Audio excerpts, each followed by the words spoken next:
Welcome to Talk Cosmos, the show where Sue Minahan and her panel of guests bring you insightful conversations to awaken consciousness for soul growth. Come journey with us through astrology's energetic cycles and get ready to understand your path in the cosmic roots of the stars.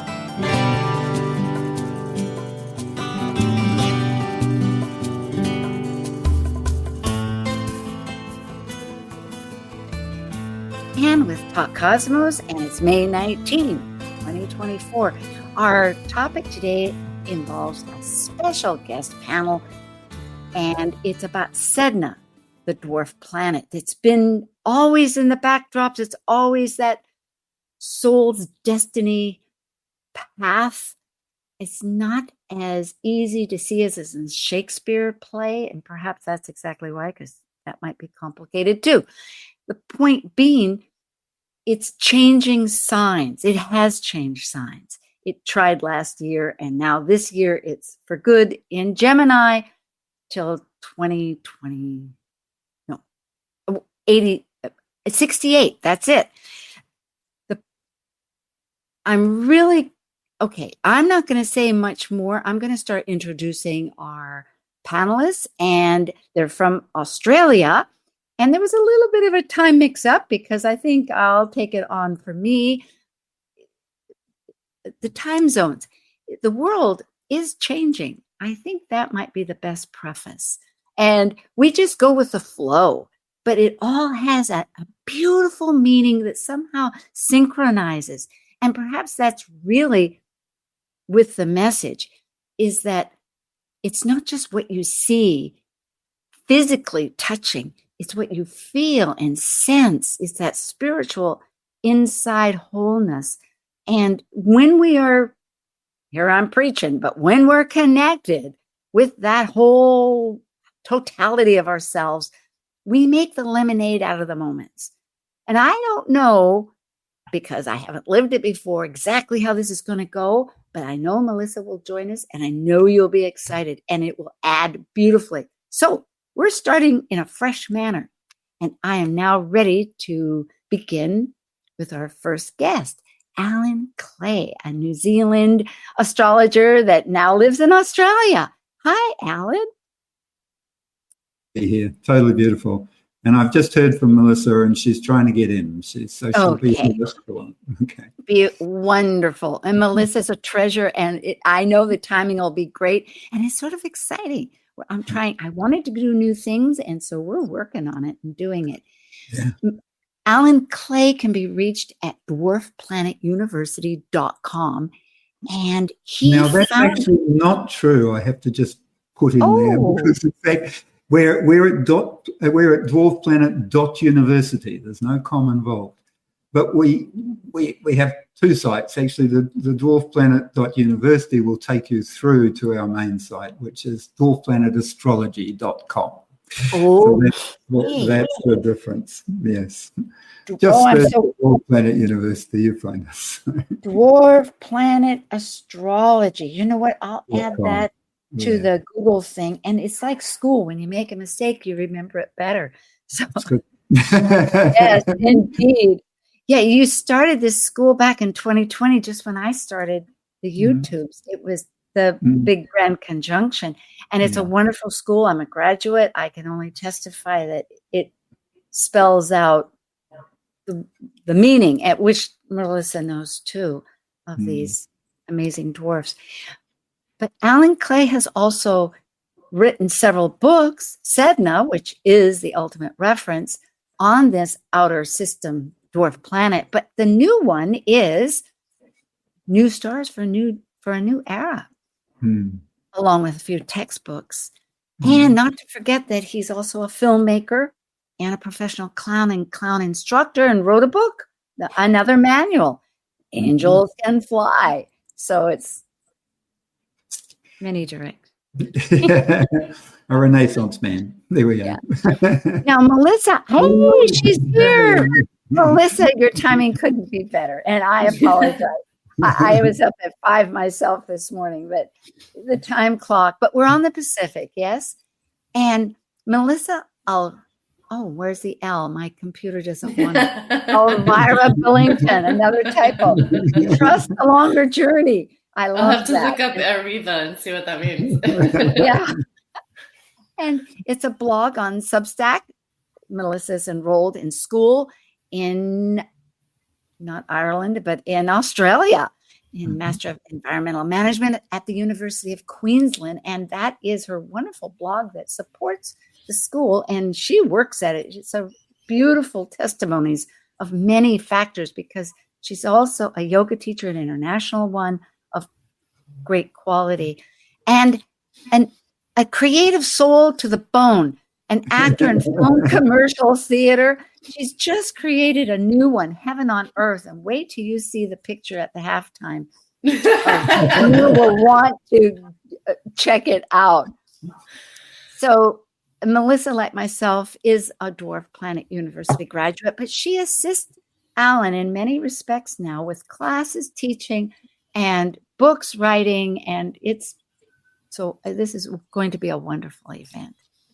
Myself, I founded Talk Cosmos, and I'm an evolutionary astrologer besides et ceteras, and you can check that out. So maybe we should start talking about Sedna, the mythology. Lovely. Well, she was an Inuit person, whether she's a princess or a woman that, for whatever reason, had difficulty finding a spouse, but finally did. So shall I take over? Yes, please. I don't think she wanted a spouse, to be honest. That's it. There are different ways to approach the myth, and myths bring us truths across time and culture, but we have to interpret them for the new culture, and there's different versions of the myth. So we're kind of working with and we have a sort of a more empowered view of ourselves these days, and particularly women, than we've had in the past. And so one reading of the myth is that she's kind of a helpless woman who gets married off by her father to a sort of a monster, and has trials through that. But there's other sort of readings of the myth that she's more intentioned through this, and she's actually sort of transcending from that sort of traditional parental view of the world, finding a sort of a magic master who's a bit of a, dangerous thing, depending on how you look at it, and then is rescued from that by her father, and then kind of sacrificed by her father for his own survival in a struggle with that monster being. And I think essentially, the lesson of the myth, if we can pull it into the modern day, what I would say is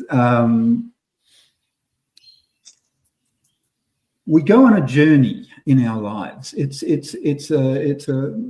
soul journey. It's a spiritual journey, and we have to leave the known world, the tradition behind, and we have to venture out into the dangers of the world, and we can't actually sort of return to the real world, the old world, and we have to let go of that. She's on the boat. The monster bird that she married is making a storm, and they're all both about to drown, the father and the daughter. And he throws her overboard to save himself. She doesn't want to drown. She hangs onto the boat. He takes an axe and he chops her fingers off, so she can't hold on anymore, one by one. And she sinks to the bottom of the ocean and becomes the goddess of the sea. And all of her fingers become the fish, the seals and the walruses that the Inuit people lived on. And she's not dead. She's a goddess. She's alive, and she's still part of the Inuit world. Their gods are not dead and in heaven like ours have been. And so she has a relationship. They have to look after her, otherwise she won't send bountiful food. She becomes a goddess of the food supply.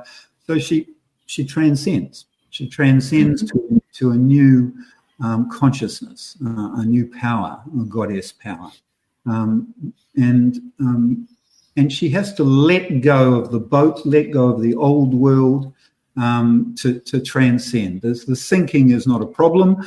She didn't die. She didn't suffocate.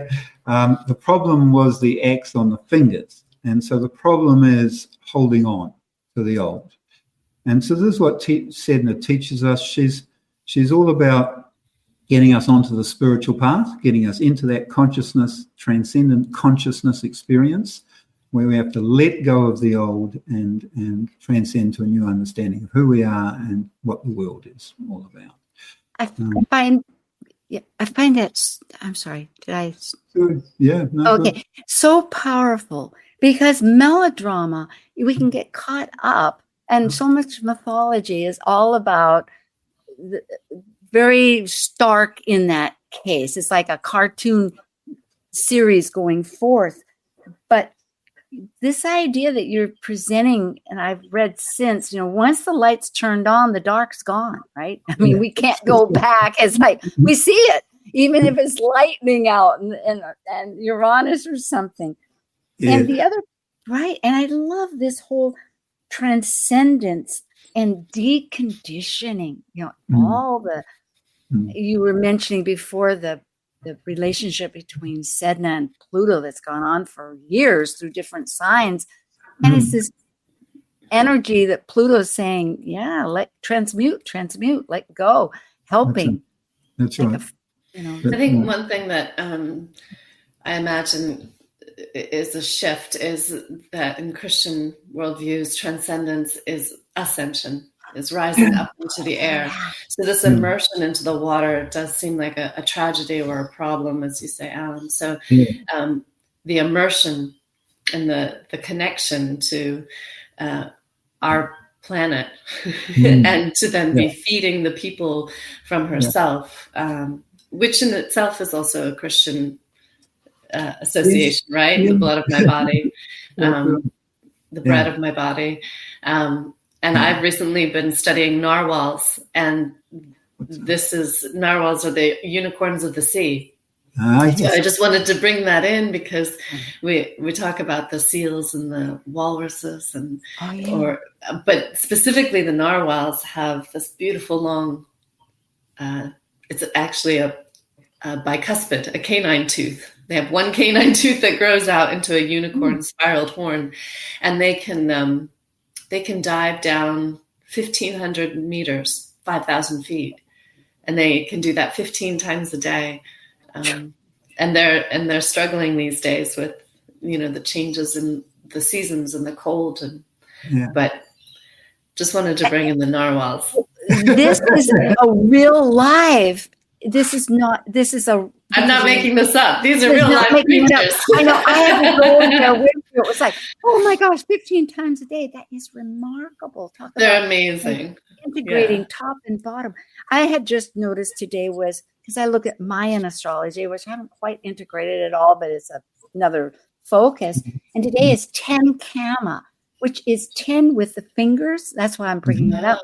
And it's where they join together. It's a really powerful day. So amazing. And Kama is life and death. It's one of the cycles. This all has to do with their creation. But it's a matter of changing society. So that's an interesting factor here. Well, and the reason that I brought in the narwhals is that they are Inuit. The Inuit hunt them. And this myth comes from the Inuit and Sedna. Oh, does they? One of the names for this goddess. Oh. It is we are body, soul, and spirit, and nature. That's another factor. Is that I like, Melissa, what you say about the subconscious fear about going into the water. We can't breathe. It's one thing to go up in the air. Maybe we can breathe with the wings. Who knows? You know, people think right. down there, fish angels. So, in other words, this idea that, but it goes back to that embracing nature. That's really that fact of us. And maybe even being embraced by nature, right? She's immersed within the environment and is part of it and giving of it. You know, there's not a nurturing part of it, totally. But it's not a hierarchy. And this goes to the octaves that Alan presents. I took this from notes, that similar to other astrology, Mercury and Uranus, for instance, are octaves as we consider how to relate these outer planets. So in a nutshell, there's the moon, our personal planet here, and then Ceres, which is actually our personal goddess, because she's between the closer asteroid belt between Mars and Jupiter, rather than way out there between Saturn and Uranus, is it? So, and that's nurturing. You know, I'm picking that up from what you were saying. So what we're talking about here is higher octaves of inner planet energies, and the higher octave takes that energy to a more spiritual level. But it's not like Ceres is sort of a more spiritual moon. It's that Ceres acts on the moon from a more spiritual level. Even though Ceres is an inner planet, she's got a connection to the spirit world. She was the only goddess that lived on Earth with humans.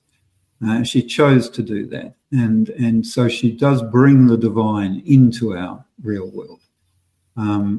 And she acts on the moon to repolarize the moon and make the moon more spiritual.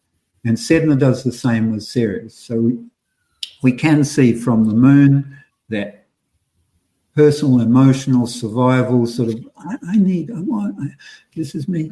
And Ceres, that give and take of love that keeps us alive, essentially, a more spiritual version of that moon. And then Sedna, a more spiritual version again, taking that give and take of nurturing that keeps us alive, out to a soul level, where over a number of lifetimes, yes, we're nurtured through a give and take of love, but in any one lifetime, that can be manifest in all sorts of ways that are meaningful to us on a soul level, basically. I like the idea as well of the harmonics, the music of it, you know, inherent in the word octaves, that there's a resonance. There's you know, the active aspect that you're talking about, but also this tone, if I could imagine a tone for that default vulnerable position of the moon, and then kind of a higher tone on the keyboard for Ceres, and then for Sedna, and how they harmonize. That's it, exactly. And reference one another, sort of thing in there. And I'm thinking the micro and the macro, which to me in the universe is always so evident. And here it shows how that the interconnection. And amazingly on on this chart, which we're going to be chatting a lot, but this is reference material to kind of give a groundwork framework. And then you can go back. We have podcast people, so I know that you'll be listening up. But for those folks with YouTube, you can go back and study this at greater detail. So we're not giving a huge analysis. But the fact is that in this chart, which is April 27th and 28th, depending where on the globe you are, this year, it ingressed Gemini to stay for its 56 years until I think it's 2068. And meaning that I'm bringing up the fact here of Moon trine Ceres, two of the octaves are being energized to help this facilitate, you could say, that transference, that mutation. Yeah, and the big thing is the Sedna Pluto trine that you mentioned earlier. Why is that big? Well, the outer planets, when they change sign, we feel them. There's big changes in the world when the outer planets change sign. And we've just had Pluto go into Aquarius, and there's been a lot of talk about that because we're all sort of paying attention to Pluto because Pluto is transformative and kind of rolls us over if we don't pay attention. And so they all seem to do this. And they all do this, that's right. So it's a good point, yeah. I agree. And Pluto going into Aquarius is all sort of collective consciousness type stuff. And Pluto there is sort of really working on our understanding of that collective consciousness space that our personal consciousness develops within. Now, Sedna's gone into Gemini, and Gemini is all about that personal space, intellectual space, consciousness, personal consciousness. And so we've got collective consciousness, transformation happening, and we've got transcendent change in personal consciousness happening. So those two things are trine. They're working together, And another thought to see how this might, if it comes to me, how it might be a little significant now are the dispositors, because we're talking about Mercury instead of Venus. And if we go to modern, we're talking about Uranus, not just Saturn. So and those two are octaves too. So I'm just thinking it might help. With this particular chart, I added all the dwarfs because we need them. They may have something to say. They're there anyway, whether we want to. It's just like we were saying for Pluto, the more aware we are, the better it is. So, yeah. It is. And that's really, I think, what Gemini lends to this is a matter of labeling things so that we can have a conversation. Yeah. Yeah. I hope I'm not echoing. Am I the only one that hears it? I do hear a little bit of an echo. Maybe this is a good moment to clear my nose. Good idea. Because we all have headphones on, I think. Alan, you have. I don't have headphones on, so perhaps it's me that's doing it. It could be, because that's unfortunately with StreamYard, it likes to talk that without them. So I'm not hearing an echo, so it's me. Oh, okay. I'm sorry. It can't do much about it. Yeah. What I would say in relation to this chart here is, it looks confusing, I'm going to suggest to people who are new to it, because there's just so many bodies there. Yeah. The fact is we do have 10 new planets, and so we do have new bodies. And what is that talking about? It's talking about the new complexity of our world that we are now coming to embrace, coming to understand. Our consciousness is growing to the point where we can embrace a larger complexity, a larger understanding of who we are and the world we're in. We know, I'm just going to jump us quickly to Uranus, Neptune and Pluto. 200 years now we've been studying these new ones. They're new for traditional astrology. So we see them as new consciousnesses that's come into our lives. They were unconscious planets, and now we have intuitive consciousness, Uranus. We have spiritual consciousness, Neptune, and we have psychological consciousness, Pluto, which are present in our world. We can talk about them. We can, people publish books about them. And so they're not unconscious, they're now conscious new energies that we have. And so we've discovered these 10 new ones.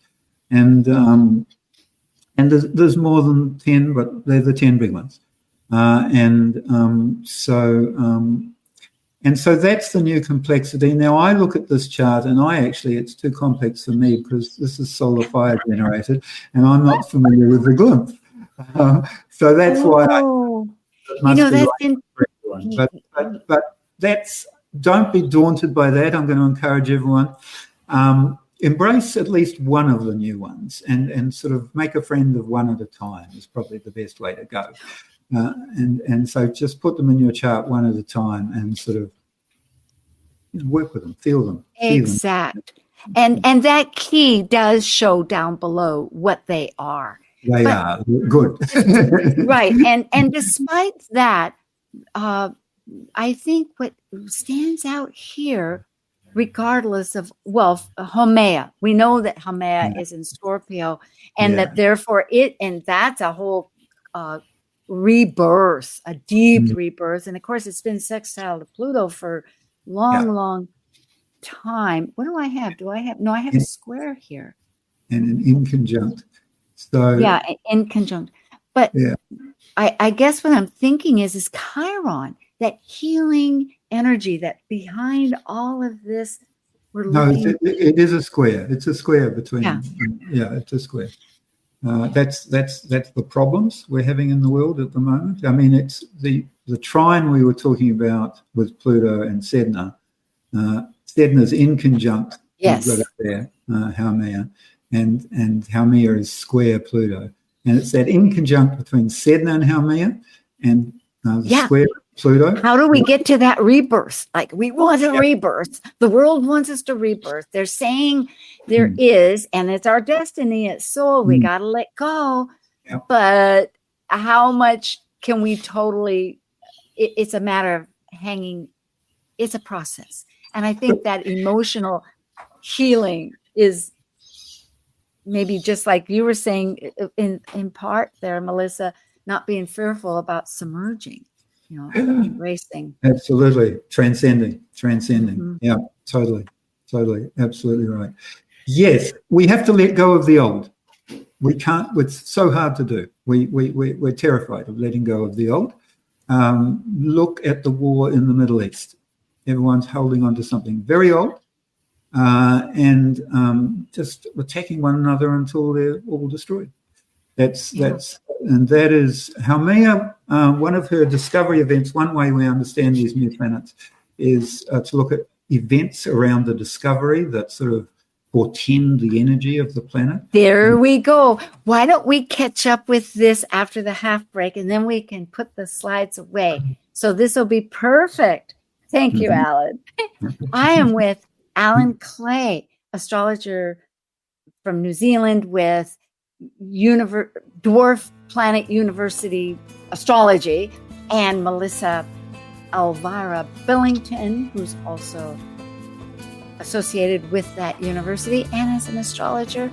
We are thrilled to continue with Sedna on this journey of unknowns and new life.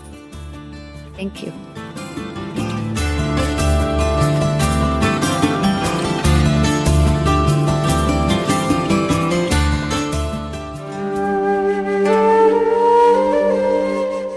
While we take a break from this week's edition of Talk Cosmos, let's take a look at this cycle's archetype. We're currently in the period of Taurus. By leaving a cycle based upon initiation, the energy of Taurus integrates spirit into a solid form of matter that is tangible and physical. It's an earth sign, concerned with self-sufficiency and the values to maintain the strength of a life form throughout its survival.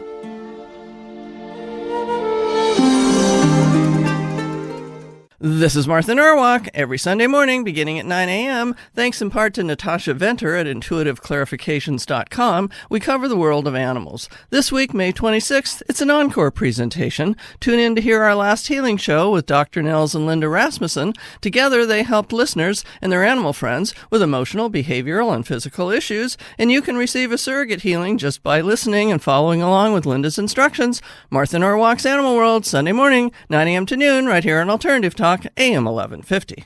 Talk Cosmos brings insightful conversations to awaken consciousness for the soul growth with hour-long programs every Sunday at 1 p.m. Pacific on KKNW. Talk Cosmos weekly programs are also available to watch live on the Talk Cosmos YouTube channel and Facebook page. While you're there, make sure you click the like and subscribe buttons so you get the full Talk Cosmos experience. Or if you'd rather listen to the show archives with audio only, the entire podcast collection since 2018 is available on most podcast carriers. And to find out about upcoming programs, sign up for the newsletter at talkcosmos.com. So grab your coffee, tea, or kombucha and enjoy the show. Alternative Talk, 1150 on AM, 98.9 HD3 on HD, 1150kknw.com on the web. Hi, we are back again. We will come back to that. At the half hour, Alan Clay with Dwarf Planet Astrology.com is the site to go to for Dwarf Planet University. And Alan just created a new book, New Stars for a New Era. It's out, and I have it. It's about all 10 planets. You can find it either at his site or any of these great Amazon, Walmart, and Barnes & Noble. And he also wrote Sedna Consciousness and the 2 textbooks. One is Haumea, and Angels Can Fly is that other book about the clowns. And here is his website for Dwarf Planet Astrology.com. We have it right. So anything, Alan, you'd like to add here at this moment about your class? Melissa and I jointly wrote the Haumea and Maki books, I have to say that. And that, yes, the new book, New Stars for a New Era, is written for a general public. So you don't have to have any astrological knowledge to read it. It does have some basic astrology in an appendix at the back, if you want to go into that, and you don't have it already. So I just encourage that. The book is sort of, I'm popularizing the dwarf planets with this book. It's very great. And in the school, I know you have well, maybe we should go into Melissa. Is there anything you want to mention about classes now or anything of that sort? Well, we can mention that Melissa is teaching a series class starting in a few weeks' time. A few weeks. Yeah. No, I was thinking too, I think you're adding another dwarf planet at the end of the year. Yes, it's Layla. No, that one will be next year, in fact. Okay, then which will it be for this year? This year we're working on Vada. So we're just started incorporating Vada. And so Vada is a wonderful new energy that is all about sort of inspiring, bringing light to the darkness. And sort of guiding through inspiration. What degree is Varda right now, if I may right ask? Now, that's a question. Or what sign? I'm sorry, I put you on the spot, or you can look at it. But I was reading about Varda and wondering, what is? I hadn't looked into Varda. We did Salesha last year, which is that, true love, and it's so fascinating. I'm jumping here a little bit. Several goddesses, Ceres, Sedna, and Salesha don't come on right away. They hide or transform, and then they become. With Salesha, she became like Sedna, but she hid a lot back in the seaweeds because she's with Neptune, and then she comes forward. So in one's own chart, I began to realize, gee, where am I hiding? This, come on out wherever you are. Yep. And with the real Sue, please stand up like that. Salathia's got that opportunistic hiding, and Maki is the other one that has that blending into the background. Well, that's right. Because that's right, because there's that whole process of the contest, but then whoever the winner is, it gets sequestered, and the clan gets all the nurturing with the food, and but the person gets more of a nurturing of their soul, I guess. Right. Yeah. They connect to the divine for the collective. Yeah. Yeah. It's just, it's wonderful. I love it. Okay, we will go now to Melissa. And Melissa, Trust the Longer Journey is her blog on Substack. A yoga teacher, actor, author, and going to school. Yes. It's a humbling moment to be going back for a grad degree at a later age. I did. But hopefully inspiring. And I have, to loop it a little bit back to Sedna and series, I have Sedna conjunct my sun, Venus conjunction. So in my life, I have definitely found that I've had to surrender over and over and over and immerse. And so if I may, yep. That's bringing that up. My Sedna, and that's what is 1 degree from my North Node. So it's a constant process too. I well understand. And I, as you mentioned before, have been an artist, a performer. And so I have one little bit that I did, I think when I was studying one of the courses a few years ago, during lockdowns, actually, I did a little bit that I was looking at last night called Seance with Sedna. Let go the boat, yo. It's more of like, has a little bit of rapping in it. Nice. My version of rapping. I love, you're so creative. So continue. Yes. I think that's for me how I embody these, and it's really important for me to embody, and that's why I'm also excited about facilitating the series, because she, to me, is the embodiment, is the looping back in to the inner octaves, or resonances of these one's way out in deep space, and that's what Heaven on Earth is intending to do. And as soon as I finish this term in the next 2 weeks, I need to write the show and get it up and ready to go. So the advertising, the image is to motivate me. I'm like committed now. It does. I'm just out there. That's exciting. Thank you, Melissa. Myself, I have a blog that I've been doing for the last couple of months, starting it again, resurrecting it. And when I wrote the one on Sedna, I'm not giving all the facts, nothing but the facts. It's like what comes, and it was about time, this huge time. It's 11,406 years that it transits. And the next one, amazingly, and I, of course, learn all this through the class, it will be in 2076, which is just after, it'll be in Cancer. But the point being, what an amazing world we live in, where it's cycling back such as it was, and the tools and the transformation and everything. So I'm doing that. And I'm also on a new little podcast once a month with Liz Mouchette. And so you can check that out. And thank you, everybody, for joining with the YouTube and signing up for the newsletter and checking out Talk Cosmos. Back to Sedna, that discovery date that you mentioned. So, yes, it was actually Haumea, which is in conjunct Sedna, that's right, and squaring Pluto that we were talking about. And so Haumea's just gone into Scorpio. As Sedna's been going into Gemini over the last couple of years, and Pluto's been going into Scorpio, into Aquarius, Haumea's been going into Scorpio. And this has been a huge change. And she's an activist. She's an earth goddess and a fire goddess. She comes from Hawaii with the, as you know, Sue, the molten lava that comes up out of the earth and creates. So she's the goddess of rebirth, and she brings regeneration.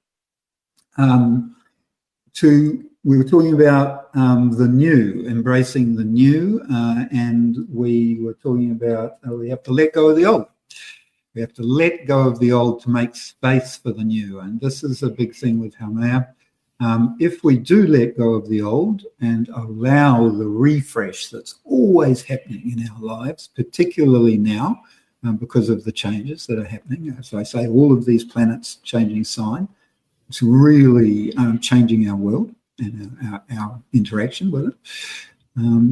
So she's a dynamo. The square to Pluto in conjunct with Sedna. This is where we're having these terrible wars at the moment in the world. It was a biquintile with Neptune played into that. And you'd think a biquintile, which is an evolutionary flow, would be good, but the Middle East war is a lot about that biquintile with Neptune. It's the old spiritual ideas and Haumea, the new spiritual growth. Haumea is the octave, the higher octave of Neptune. And so takes Neptune's psychic opening into a deep connection with the oneness of everything. We are all one. Everything is one. We imagine we are individuals. We experience ourselves as individuals, but we are all one. And that's Haumea's sort of connection with Source, that just energizes. And so that connection to Source in the scorpionic sort of energy of sort of sorting it all out, is really powerful at the moment. If we're hanging on to the old, it's going to be a lot of trouble. So the discovery event that I was sort of talking about, a discovery event is something where we can see the energy of the planet manifest in some event that happens as we discover the planet. Something we discover it, and we discovered Pluto, and we discovered nuclear power at the same time. Yes, it's very it's significant. It's a really important factor you had to bring up. I'd like to say discover, because obviously Pluto was there. What we discovered was the equipment, the ability to see him. That's it. Yeah, our consciousness evolved to the point. Yeah. And go ahead. Let me just give I really want to give the discovery event because letting go of the old, what was it? There was a tsunami. There was an underground sort of earthquake. Something happened I think it was in the Indian Ocean, and there was a tsunami in Southeast Asia. And a lot of people died because they were washed away with the tidal wave that comes. But no animals died. No animals died. The animals felt it in advance and ran inland. And all the people just stayed swimming in the swimming pool because they didn't know. And that's, if we're in the old, we'll get washed away with the new. It'll be and in Scorpio, it'll be aggressive. It'll be it'll be scorpionic. It's deep and meaningful, and change will happen. Change will happen. Just like that iceberg, that glacier comes in and moves it. I mean, I'm thinking of Scorpio, but anyway, but it's Pluto. Change. I'm think. Pardon me, but yes. No, it's all good. Yeah, it does. And may I add something in? Please. Yes. You're saying hold on to the old, and the way that I would equate that to individuals in our lives is identity. Mm-hmm. And I think particularly not only Sedna conjunct my sun, but being in Aries and having Chiron in Aries, I've had a lot of history of that I am wound, of the identity. And so maybe it's a little more familiar area of growth and healing for me, but it's still, even with that, challenging for the human ego to want to let go of identity, whether it's a religious identity or it's, even in astrology, so many times we have so many people coming into Dwarf Planet University with, they use a different chart or they have a different way of looking at things and being open to that and that oneness. And how does anyone feel centered and secure? Is there any security? Is there any such thing as safety or security with so much change? There is when we go to the center and we find that spirit within, because that is without. Because I agree with you, what you're saying. And it is a reminder that the universe is really propelling us to start looking at this connection that makes us one. And I'm thinking in Gemini, I was suddenly, as you were talking about identity, because mine's in Aries too, and it's right there. And I'm always re-becoming. It's true. It's like it's separating away and it wants to become something new. But with Gemini, it'd be what's our neighbors? What's our neighborhood? When you think about, like, here, we're all together and you're across the Pacific from me. Or siblings. Who's our sisters and brothers? Like, I'm with Liz Mouchette and she calls us star sisters. So, it's really changing these boundaries.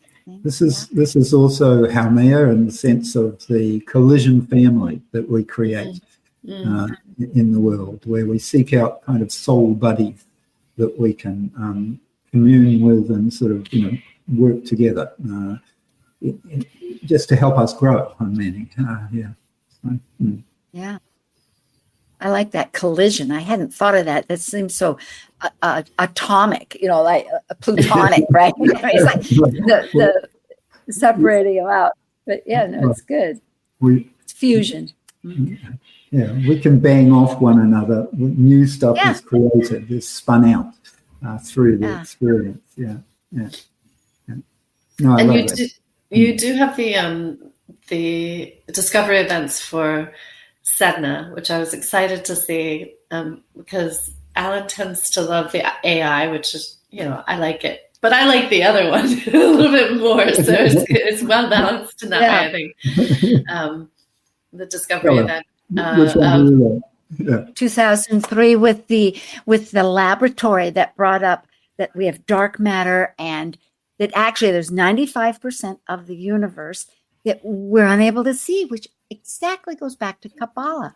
When you learn Kabbalah, I say Kabbalah, they say 1% is all we can see. Well, whether it's 1% or 5%, it's not a whole lot. Well, also the five senses, our five usual senses. So sight is the main one. Most of our energy sensorially goes through sight. And but the other senses are, maybe make up that other 5% if Kabbalah has one for sight and the other they're saying 1% of the whole. They're not taking it down literally like that. It's much more metaphysical. Okay. Difference. So yes, I mean the fact that what we can perceive through our five senses, and I do have to wonder, like, how can you measure the amount of what you don't know? Don't you need to know it enough to be able to measure it? Well, I mean, how this has worked out. Let me just give you because there's two scientific experiments that have sort of agreed, and they've been done in different ways. And so everything in the universe is moving at a huge speed out from the center.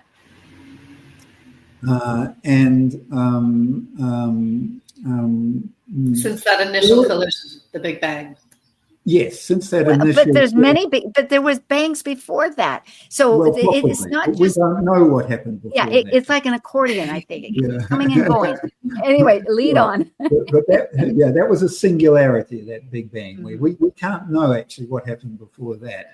But yes, one idea is it's accordions. But at the moment, it's not flowing down to accordion back in. And so that's why they're saying that there is something called dark matter and dark energy, which is present in the universe that keeps the universe expanding. It's actually speeding up to go out. And so there must be other stuff there, other energies, other stuff that is interplaying with the stuff we can see and hear and touch and smell, and for that to happen, there must be this other 95% of And so so what is that? So it's a discovery event for Sedna. Let's put it in the place. And what's that saying? Well, Sedna's got an orbit of 11,406 years. So Pluto's what is it? 250? I'm thinking or something. 48. Yeah, 48. 48. And so that's been sort of the biggest orbit we've sort of encompassed till now. So suddenly we've got this huge new orbit, and it's like a comet shape. So it's closest to the Earth at one point and the Sun, and way, way away at another point. And that's like morphing our understanding. That's like morphing our limits of the solar system, our limit of consciousness, in terms of the outer planets being consciousness, to a whole new level. And that's what that 95% to 5%. We've been operating in the 5%, and now the other 95% is coming available to us. It's not just dark matter and dark energy in the universe. Those are symbols for our astrological understanding. And so and whether it's true or it's revised at a future point into a new understanding of the world doesn't matter, because it gives us that metaphor. I love that, because it seems to me it's the magic of the world. We talk about attraction, law of attraction, and it's been brought up, which was just some years back where it got so popular.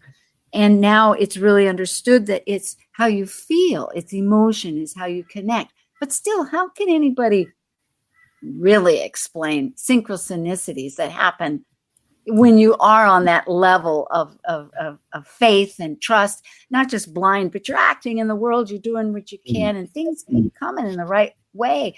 There is this whole idea of this surrender of what you see isn't all touch. Yeah.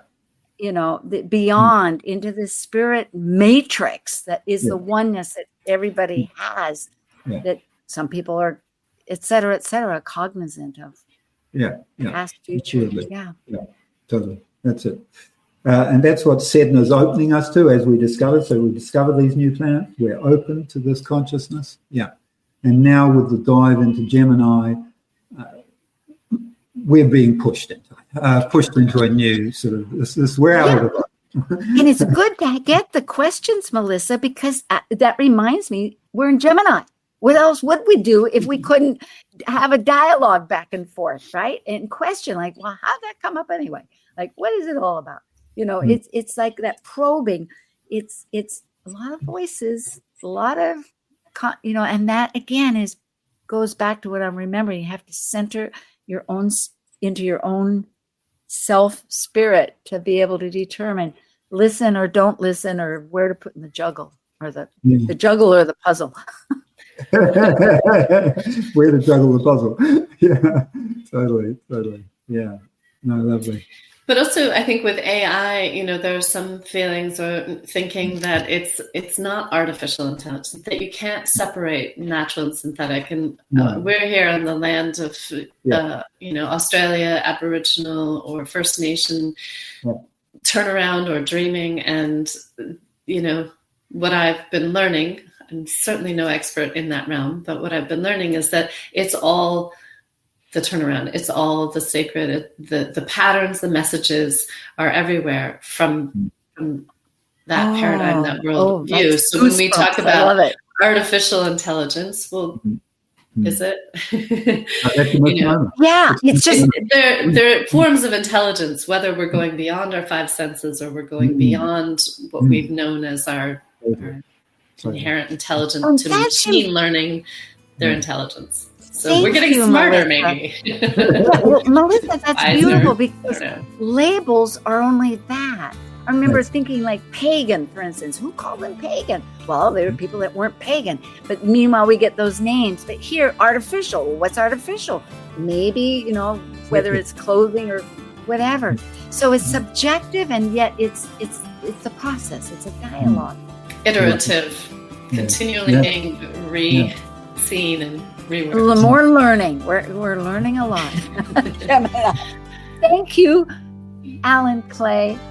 And thank you, Melissa Elvira. Thank you. Good to chat. It's been Canoodle with you both. And on, folks, the conversation keeps moving. May yours too. Thank you for joining an insightful conversation on Talk Cosmos, the show where Sue Minahan and her panel of guests awaken consciousness by connecting soul growth patterns with astrology's energetic cycles. Be sure to tune in next Sunday, 1 p.m. Pacific Time, to continue your journey through the roots of the cosmic pathway.